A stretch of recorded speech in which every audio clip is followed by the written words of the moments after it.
Habang inuhukay ko yung apo lakay na yan, tatanungin ko siya bakit nagkaroon ka ng anak na napakatanga. Yung kulungan, napakalinis na. Lahat ng kriminal, pinalaya. BBM kasi. Si Dilima, pinalaya. Si Kerwin Espinosa, pinalaya.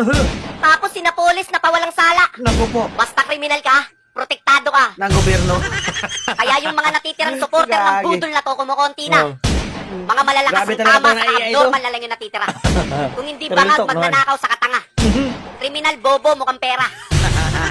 Biruin mo, lubog na sa baha, I love BBM pa rin. Dapat yung katangahan, ha, ginagawang krimen.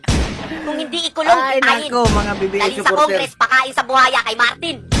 Kasagsagan ng bagyo, nakuha pang magpagawa ng tarpaulin. Halos magkandalunod na kami sa baha habang ikaw nagpapagawa ng tarpaulin. Habang ito ba gusto mo nagsisisigaw kami nangyari? ng tulong, yung sako ng bigas tinatatakan niya ng Martin. Kulang na lang ultimo butil ng bigas tatakan niya ng Martin. Kaya pala papahupain mo